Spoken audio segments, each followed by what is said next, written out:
I'm looking forward to hear your presentation, and I would like to give the floor to the team. Thank you. So welcome everyone. We have a short video to introduce from a team member that couldn't be here today. So good afternoon and welcome. Thank you so much for joining us today. Thank you, Scientific Committee. Thank you for our client, the Sport Department of the AISTS. Thank you, Hisham. Thank you to all of our distinguished guests for joining us today. As we explore the drivers of the Indian sports market beyond cricket, before we begin, I just would like to give a brief overview of our project. I first introduce our lovely team, David from UK, Gustavo from Argentina, Aditi and Shaman from India, me, myself, Jimmy from China. Moving on to our objective, standing in front of the huge potential market of India, our projects provide information about the current situation of India and the key drivers that will shape its future in a way that is relevant and helpful for the sports department of the IOC to increase the interest and engagement of the country in sports and in the Olympic movement. Now pass the floor to David, who will give you a quick walk through how we accomplish this mission and our project methodology. Thank you. Okay, so as Ginny has said, our project is to understand the key drivers in the Indian sports market. And the mandate from our client was to provide a broad overview. So we split our project down into three main areas. So the first one was to provide a view of the current situation in India. So this was done using secondary research. So trying to find out information about things like viewership, broadcast, governance, to gain an understanding of how the ecosystem works. And the second phase was done using primary research, so really trying to give some more takeaway to the project and looking into more detail at the drivers. So this was done using a case study of hockey in India to extrapolate some drivers that can then be used for sport more generally. And then we also wanted to connect it to sport in general. What can we take away from this case study as well? And to discuss sport in India today, I'm going to pass to Aditi, who's going to talk about governance. Thank you so much, David. So first of all, let's take a quick look at the governance structure in India. So as you can see, Ministry of Youth Affairs and Sports, also known as MEAS, they sit at the top. And they are the ones who call the shots. IOA, which is the Indian NOC, and then national federations, they get funding from MEAS, and most of its operation comes through Sports Authority of India, which is also known as SAI. They are the ones who provide infrastructure, facilities, equipments, arrangements for the camps. It's all done by Sports Authority of India. Another interesting feature for outsiders or somebody who's not familiar with India is, as you can see, State Olympic Association and State Sports Associations. So just for clarity, just like Switzerland and cantons in Switzerland, in India we have states. In India there are 29 states, and sports being a state subject, they are the ones who formulate policies, they are the ones who implement those policy decisions, and the government of India supplements that. To give further insights into the sports governance, there was a survey which was done just after Rio debacle. It was done by ingovern.com. Ingovern.com is an independent corporate governance research and advisory firm. They surveyed around 27 associations, which included IUA, which is Indian NOC, and these are the findings for Indians. They were shocking, I'm sure, for you as well. 10 of the associations could not provide information about the constitution. 10 associations could not give any information about their governing statutes. 9 associations had no clue about their objectives. As a former athlete, their president, there was only one association which had a former athlete as its president. In terms of female participation, there was no good news. Minimal representation, some didn't have it, and those who have it, they had it just for 2 to 8%. And here I'm not talking about Hockey India because they give 34% representation to female. Conflict of interest policy, really bad, because apart from Hockey India, nobody does that. So just to give you a history of IOA, in 2012, they were actually, it's not.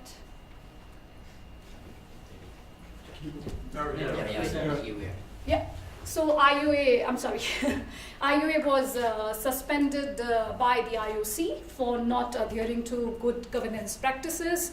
Actually, IOA had allowed tainted officials to contest and win the elections. They came back after 14 months once they amended their constitution. IOA had face off with the Ministry of Sports as well, again over the tainted officials. Last year they were suspended by the Indian Sports Ministry for allowing tainted officials to be lifetime presidents. The decision was later withdrawn and the ministry reinstated them. So the issues of transparency, the issues of accountability, corruption, conflict of interest, it's not just which is ailing the National Sports Federation. In fact, the most successful cricket board, BCCI, is also going through the reforms, the Lodha Committee, under the watch of the Supreme Court, and the reforms are going on. Going to the budget of Sports Ministry, it stands at $250 million US. As compared to China, it's nothing. Knowing that we have 1.33 billion people, but it has seen a jump of $50 million US from last year. In terms of sports categorization, there are 3 categories. High priority sports obviously include sports like hockey, badminton, athletics, swimming. Priority sports as sports like taekwondo and gymnastics, and rest of the sports falls into other category. Just for clarity, just the first 2 categories, which is high priority and priority category, they get funded by the Ministry of Sports. Not the others category doesn't get any funding. To take it further, I'll hand it over to Gustavo. Thank you. India in 60 seconds. Understanding India today. It will be longer than 60 seconds, the presentation. I start with this: 28 Olympic medals all time for India, all Summer Olympics. If we consider population, this is a low number. In the last Summer Olympics, India was in the last position in the ratio medals per population. India won 2 medals, we mean 1 medal per 650 million people. For comparison, Switzerland won 7 medals, that's been 1 medal per 1,200,000 persons. The government has 70 grassroots schemes, the Sport Authority of India. The most important and main one is the Khelo India. India has 173 stadiums with a capacity of over 10,000. That's low, also 1 stadium per 7 million. It's similar to China, other country with a large population, but in comparison to the developed world, for instance, United States has, for the same amount, 7 million, 22 stadiums, over 10,000. Talking about private players, in the last years, there is a growth of NGO, a growth of startup, or also private investors, such as MIG and Reliance, that they join together to invest heavily in sport in India. Regarding advertising, 10% of the total pie is related to sport. Half of this is on-air advertising. Team and athlete endorsement has near 10% each, and half of the sport total pie is related to cricket. Last year, the sport advertising grew 12.5%. There has been a proliferation of leagues in the last year, starting with the Indian Premier League of cricket, which is successful, and then other leagues follow. There are currently 11 leagues in 7 sports, and entertainment is key to attract more fans in these leagues, similar to the American League's model. Regarding broadcasting, similar trends as the international, as the rest of the world. More events on TV, increased TV rights, more channels, and more digital presence. This is because live sport is still defeating online platforms such as Netflix. Viewership. This is the top 5 of the last Summer Olympics, between 9 million hockey and swimming, Michael Phelps, 30 million. But the average impression per week in the whole year for India is 380 million. And in the 2 Olympic years, 2 Olympic weeks, sorry, that includes other sports also, the impressions are lowest, 320 million. It's difficult to estimate viewership. There's still research to do to identify trends, but some estimates the viewership is increasing 30%, but if we don't count cricket, the World Cup, the 2020, the viewership is decreasing. Same as sponsorship, cricket is important in viewership. Rural viewership is increasing, also female viewership, and for the next years, the planned broadcast investment is 6 billion for the next year. The sports sector is growing at a rate of 17%, considering that India has a 7% growth in GDP average in the last year.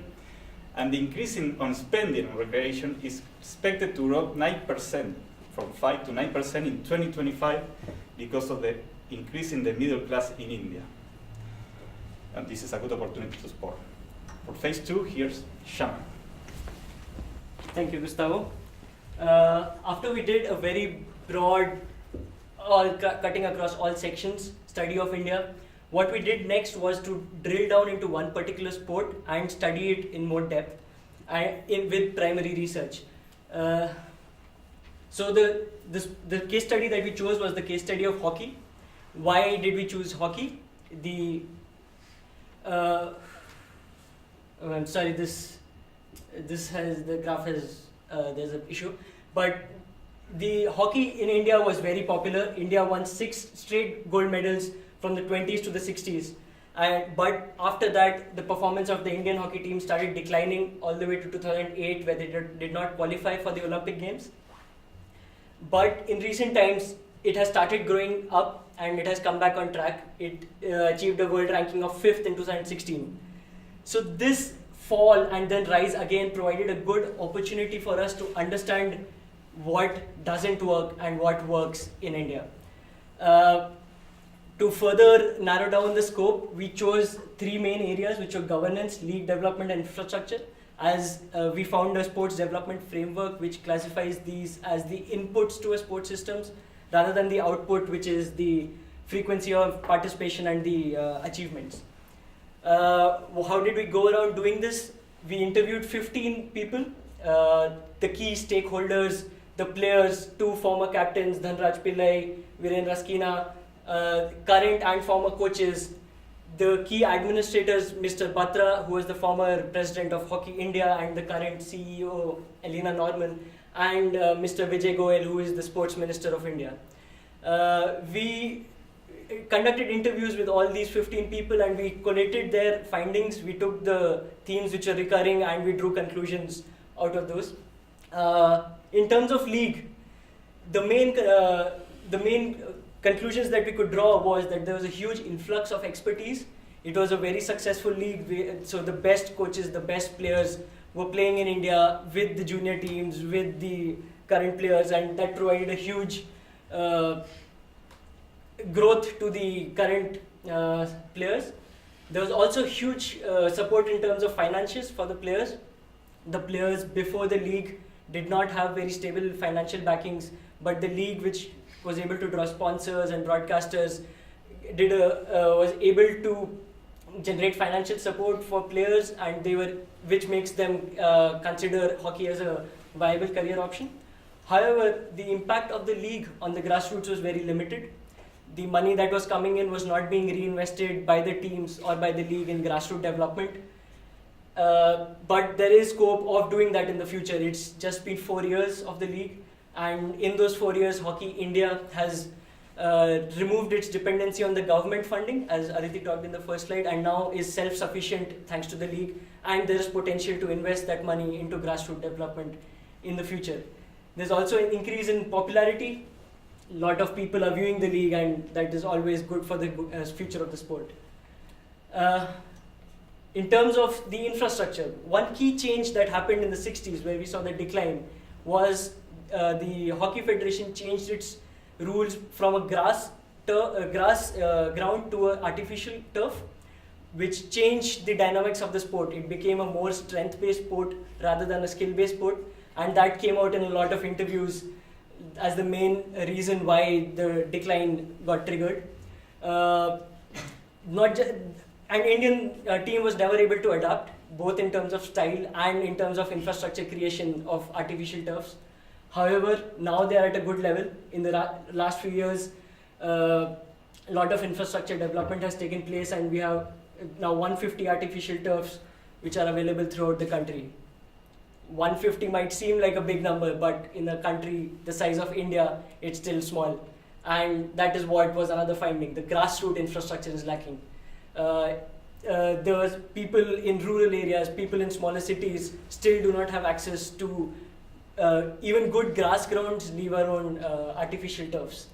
And the main reasons for this was the high cost of creation of infrastructure and the maintenance, and who takes the responsibility of infrastructure creation.